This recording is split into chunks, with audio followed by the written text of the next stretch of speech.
Hello, hello, j'espère que vous allez bien. Alors, je viens vous partager mon analyse de la pleine lune en Lion qui a lieu ce 12 février à 14h53 sur le 24e degré 06. Alors, avant de commencer, je vous remercie de bien vouloir mettre un petit pouce en l'air et je vous remercie également de partager, de commenter un maximum pour que cette chaîne puisse continuer de monter. Je sais que c'est pas facile avec les algorithmes de YouTube. Comme ma chaîne n'est pas monétisée, bah, souvent des gens ne reçoivent pas les notifications. Donc voilà. Je ne sais pas pour vous, mais les énergies fortes de cette pleine lune sont déjà très présentes. Pour ma part, beaucoup de fatigue. Bah, laissez-moi des commentaires, savoir comment vous ressentez un petit peu les énergies. Pour moi, c'est une phase de transition très importante. Puisque, alors je rappelle que la pleine lune, c'est l'apogée du cycle lunaire qui a démarré lors de la nouvelle lune en Verseau, le 29 janvier. On avait de très beaux aspects. Je vous remets le lien dans la description. Puisque là, du coup, ça va être le but, c'est pas de faire des nouveaux projets à la pleine lune, c'est de faire le bilan de ce qui a été semé. Donc, si on a semé quelque chose le 29 janvier, je crois que c'était le 29, la nouvelle lune, bah écoutez, là, on va pouvoir réadapter nos objectifs et voir ce qui est toujours valable en fait, hein. Est-ce qu'on doit reconsidérer certaines choses? Donc là, on a la Lune qui est en Lion, maîtrisée par le Soleil, du coup, qui est en exil en face, en Verseau. Le Soleil est conjoint à Mercure et à Cérès en maison 8. Donc c'est vrai que le Soleil en Verseau, maison 8, il est vraiment question de crise d'identité et de renaissance. La maison 8, c'est souvent des expériences très intenses, voire initiatiques, qui nous amènent à un lâcher-prise obligatoire. Et le Soleil ici va chercher la vérité profonde et radicale.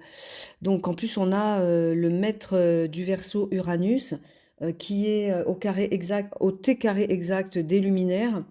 Donc ça va être assez remuant. La Lune est en maison 2, donc là, la maison 2 associée aux valeurs, aux possessions, à la sécurité, qu'elle soit affective ou matérielle, donc va nous inviter. En fait, il y aura une complémentarité à trouver, bien évidemment, entre le Soleil et la Lune. C'est une opposition, mais il faut trouver l'équilibre, à savoir la réflexion sur ce qui nourrit l'estime de nous-mêmes. En Lion, la nécessité d'être reconnu, de briller, va être amplifiée. Tout ce qui a été mis en place lors de la nouvelle lune, arrivant à maturité, là, on va ressentir le besoin d'être valorisé dans tout ce que nous avons fourni comme effort.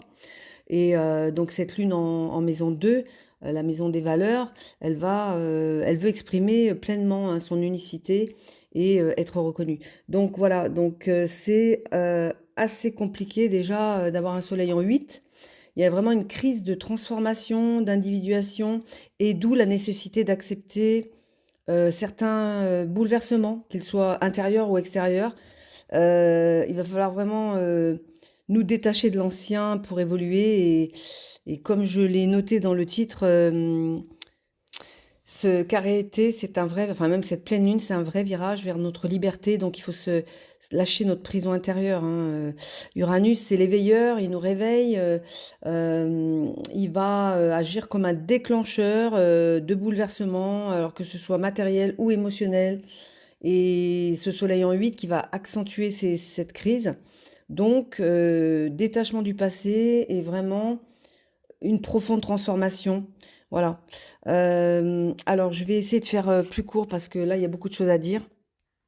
Je voudrais donc vous parler de Isis qui est conjointe au milieu du ciel en poisson et donc en sextile avec Uranus. Parce que, alors je vais vous lire le nuage de sens de l'astéroïde Isis qui est extrait du livre de Élie Astro. Isis, c'est une des déesses les plus populaires hein, du panthéon égyptien, grande magicienne, épouse exemplaire. Alors les mots-clés, unification après division, reconstituer, concentration, selon Muriel Kennel, loyauté, pardon, assemblage, résurrection, et symbolisant les épreuves de la vie et la capacité à les surmonter.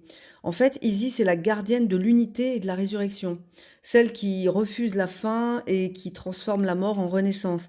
Et l'histoire avec Osiris, son bien-aimé, est vraiment un archétype puissant de reconstruction après la destruction.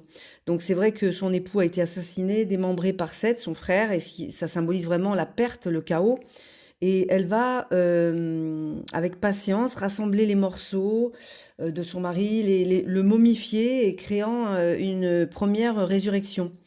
Et donc, Isis incarne la reconstruction, la guérison après l'épreuve, la puissance du lien indestructible.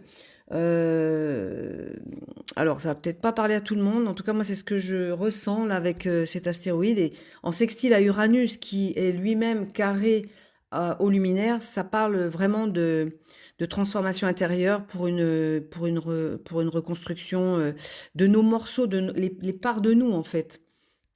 En plus, là, on a quand même un soleil en maison 8.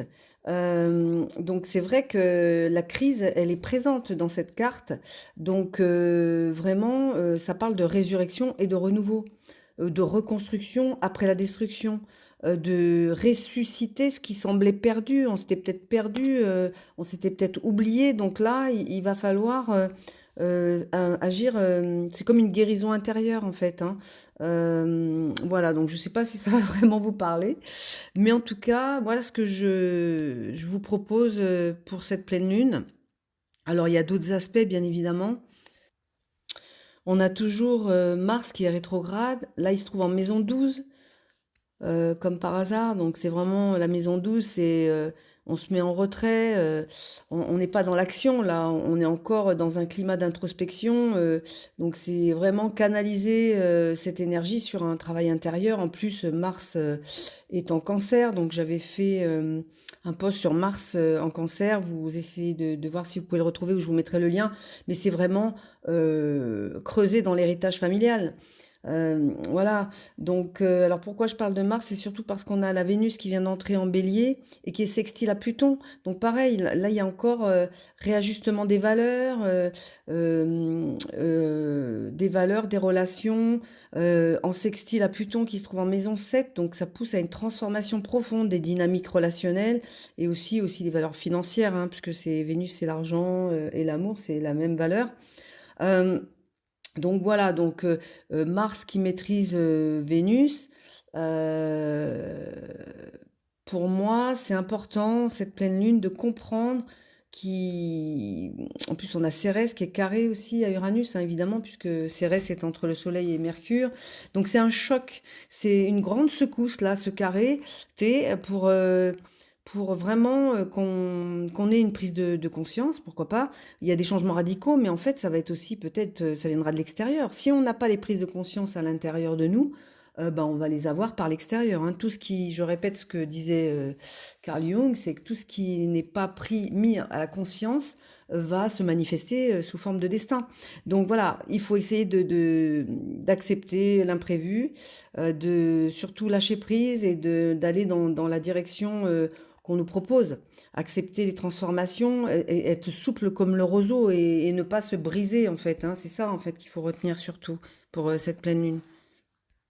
Voilà, je vais pas faire trop long, donc j'ai tellement d'aspects et que là je vous ai fait un résumé de tous les aspects en global. Mais pour conclure, je dirais que là, il y a vraiment une guérison intérieure et une reconstruction à avoir. Après cette déconstruction qu'on va voir par Uranus, hein, donc là on a quand même Isis qui est en poisson, donc c'est vraiment faire confiance aux forces invisibles, à notre intuition, accepter le processus de transformation. Donc je vous invite à réécouter mon post sur l'axe des nœuds lunaires qui vont nous occuper pendant 18 mois. Il faut qu'on lâche le contrôle là. Donc c'est un virage à prendre pour enfin être libre après, hein, c'est-à-dire que là on va sortir de notre prison intérieure pour la liberté. C'est une étape charnière, surtout qu'Uranus, c'est la dernière ligne droite en taureau. Et après, il va passer en gémeaux. Donc, le message est très clair. Rompre avec l'ancien pour oser incarner notre vérité et atteindre nos objectifs. Voilà, donc je vous souhaite une très belle soirée et prenez bien soin de vous. Euh, Très belle pleine lune malgré tout, malgré les énergies assez fortes, mais elles sont nécessaires à la transformation à venir. Voilà, merci pour votre écoute. À très bientôt et n'hésitez pas à liker, partager si ça vous a plu. Merci, au revoir.